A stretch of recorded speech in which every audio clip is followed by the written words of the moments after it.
What is going on, everybody? Welcome back to the channel. Aftersound here, bringing you Splinterlands content every single day. We also stream right here on this channel as well as on Twitch, so make sure you come by and say hello.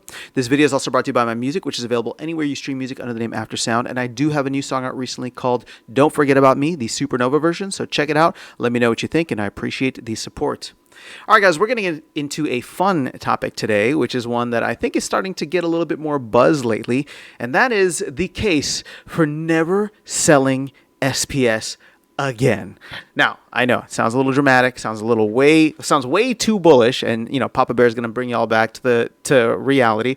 But this is something that I've seen discussed a little bit more and more. Shout out to Jarvie, who I think made a really awesome comment about it on Discord, and I shout out to DJ too. I think DJ is the one who tagged me in like a screenshot of it, so I can see this discourse coming back. I can see this topic coming back, and we've been talking about it here on the channel. Sorry, I didn't mean to say like we've been ahead of this. Like, I'm not even trying to take credit. You know what? Let me rephrase this. This is something Matt has been trying to imprint on all of us since the SPS burning for DEC mechanism was put into place. So this is not, not me, not Jarvie, not anybody else. Like, this is something that Matt has had as an idea, as a concept for almost 3 years now.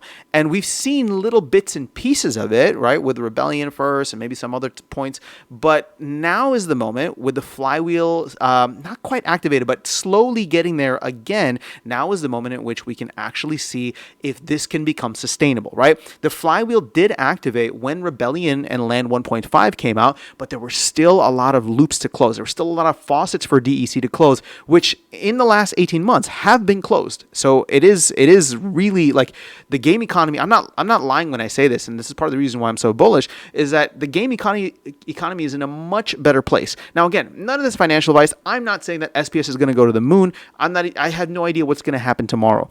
My whole point with this is as the team continues to deliver cool features and experiences within the game, and they make it a place where people can come in and just play and participate, treat it as a game, treat it as a hobby, treat it as an investment. Again, not investment advice, but some people will treat it that way. We will get to a point where there's money flowing into the ecosystem for several reasons, right? Sure, some people may want to flip and make money, but a lot of people just want to collect cool cards. A lot of people just want to play a game. A lot of people want to do land management and build a business on that, right? So like there's a lot of different ways to interact with the ecosystem, and I do genuinely believe, Splinterlands is one of the projects that's very unique. Not trying to hate on any other project. I'm just saying that this is one of the reasons that I've been in Splinterlands for almost 4 years now. So that was a big preface. Let me get into the meat of the topic here, which is what Jarvie was explaining recently and what we've talked about here at length on the channel. So let's actually dive into what I'm talking about now that we're starting to see it as a potential possibility. Now, let me be very clear. Do I think that this is going to happen right now? No, I don't know, right? The truth is I have no idea, and I'm not trying to make any proclamations. I know that crypto is very much a boom bust circular circular type of thing. So, or cyclical is the word I was looking for. So I feel as though we are going to be following that pattern, but in an ideal scenario, at least on a long enough time horizon, this is what I would like to see. And that is the mechanism of never having to sell your SPS ever again. And not just you or me, but literally everybody out there would not have to sell. And therefore, the price of SPS goes up forever. Now, again, I know all this stuff is sounding like way too good to be true. Sounds like a Ponzi scheme, all that. That's not what I'm trying to get at here. Let me explain the mechanics because, yes, the price will go up, the price will go down, but from a conceptual level, from a theoretical level, this is what I'm trying to get at. On the long run, right, or in the long term, assuming that the team can continue to deliver, the community's here, and everybody's engaged, and we're all having fun. So, as you can see, DEC is getting close to peg, right? And in fact, we have seen maybe 200,000 SPS get burned over the past couple of days here. Excuse me. So the concept behind this is that SPS at the end of the day is the reward token. So people are going to be receiving SPS, and you may get folks that will go and just sell that SPS. No matter where DEC is, if it's at PEG or not, they'll sell that SPS and they'll take their ice cream money. I'm not demonizing that. I do it myself. There's nothing wrong with it, right? You are free to interact with the game how you want. But for many people that take these earnings and then tend to compound them into the game, right, to roll them back into the game, many times, or at least especially if DEC is not at peg, it is actually more financially savvy to sell that SPS for DEC to then go buy stuff off the marketplace, rent stuff off the marketplace, upgrade your guild, put stuff on land, right? Do all of the things that you want to do, especially if DEC is well below peg. And when I say well below peg, I mean even now at the 95% range, like that's not great.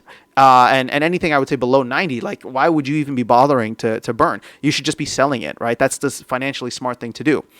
But when DEC is at, or maybe even slightly above peg, that's where things get interesting. Because then at that point, people will receive their SPS as a reward from playing the game, playing ranked, playing tournaments, playing guild brawls, land, validators, whatever it is. And sure, if they want to trade that SPS for something else, maybe they go on to Hive Engine and they swap it for swap.hive and something else. Or maybe they bridge it out to BSC or Ethereum and they sell it there and that brings the price down. Again, people are free to do that. But for the folks that are compounding these rewards back into the game, of which I would say there is a significant amount of that. If anything, I would maybe even venture to guess that that's a majority of what people end up doing. They either compound their earnings by stacking that SPS, but if they are going to go and get stuff in the game, they would then sell that SPS for DEC or whatever else that they want. Those people no longer need to sell, because if DEC is at peg or slightly above or maybe just slightly below, what they can do is they can burn that SPS. And what happens in that case? Well, you get a ton of sell pressure relieved from folks because they no longer have to sell. It's actually no longer economically viable or the financially savvy thing to do for them to sell when they can just go and burn, right? And here's the thing, even if some people choose to sell, right? Let's say DEC is at like 0.98. They choose to sell and they go buy DEC. Well, guess what? They just pushed they pushed the SPS price down slightly, but they pushed the DEC price up slightly. And so these liquidity bots, these arbitrage bots, or not liquidity, but arbitrage bots, or anybody out there that's fast enough, they see DEC at peg, maybe slightly above peg, they're going to come in and burn SPS, right? Buy SPS off the marketplace, burn it for DEC and arbitrage that amount, which gets, again, right, it pushes DEC back down and it pushes SPS back up. So again, I'm not saying that SPS is never going to go back down. In fact, I'm talking about small arbitrage, things right now. But I'm also saying that I do think that we're going to have boom and bust cycles where you have a set release like this that causes a lot of DEC printing. Like, this is actually my prediction. This is my bearish prediction, right? So Papa Bear coming back in the house. My bearish prediction for Conclave Arcana, one thing that I'm not losing sleep over this, but I think it's a legitimate concern, is that we mint too much DEC, most likely for the presale, right? Because there's a 4.4 billion potential demand of DEC, but only half of it gets locked away in the DAO, right? The other half gets recirculated. So if we were to go crazy, SPS spikes up, everybody starts burning SPS for DEC, and we mint the amount to get to 4.4 billion DEC, and we sell out the presale, well, guess what? We got 2.2 billion DEC left over in the marketplace, and that's going to drive DEC demand down. It's going to drive, not DEC demand, but DEC value down, right? Because it's just like, the team's going to be holding on to too much of it. It's going to be sold off in the market as people sell their cards or they rent cards, right? And maybe they're doing something else, or maybe they're going and buying SPS, or they're going and buying other things. And so all of a sudden, then we depeg. We depeg for a bit, and we have to eat through up to 2.2 billion DEC just from the presale.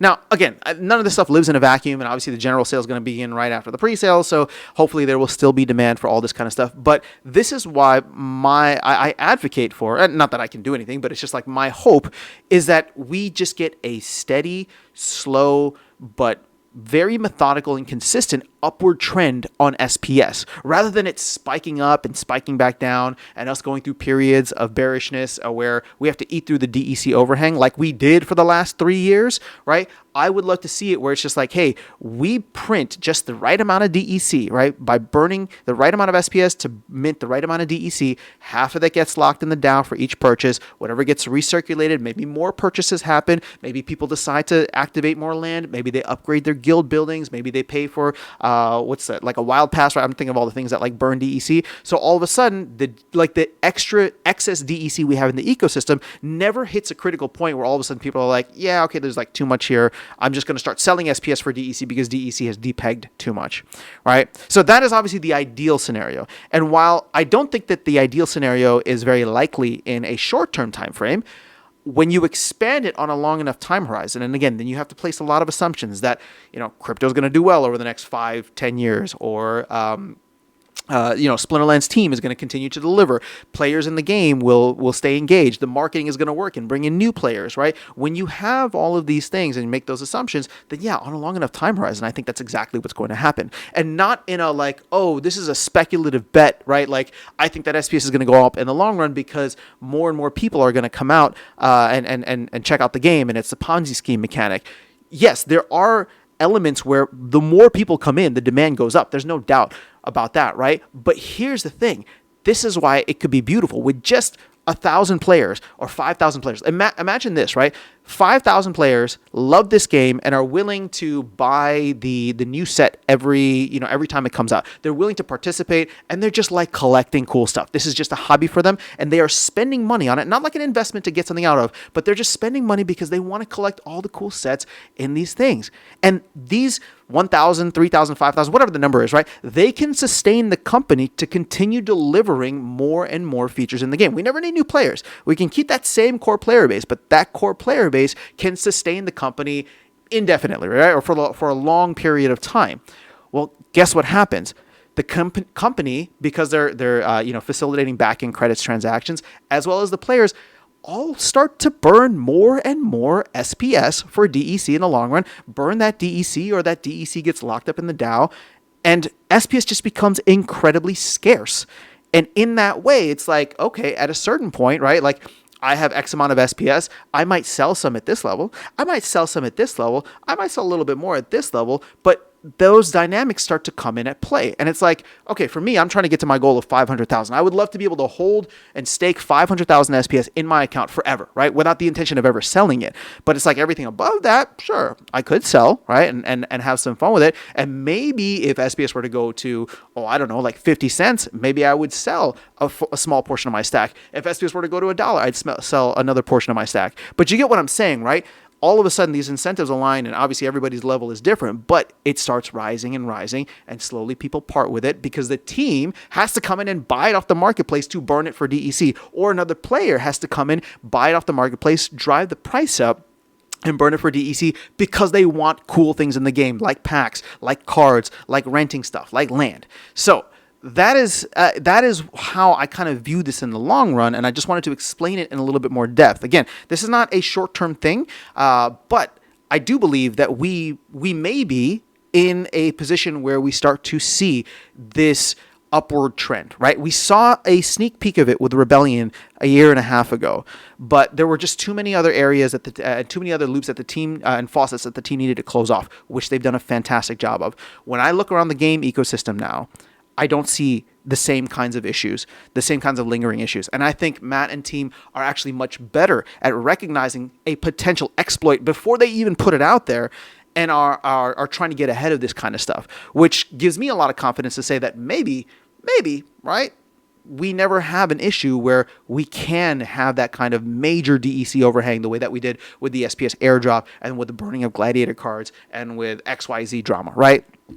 There's just a lot there. Like, you can even go back and look at the LP incentives for the liquidity pools when they first came out. Like, we were minting like 70 million DEC per month. 70 million DEC per month is what we were minting. That is wild. I don't even know how long we did that for. But geez, that's crazy. So we don't have those issues. It's fantastic. We're in a much better place. If you can't tell, I am bullish. I'm sorry. I'm trying to balance like being bullish and being Papa Bear. But at the end of the day, this is not financial advice. I have no idea where the price is going to go.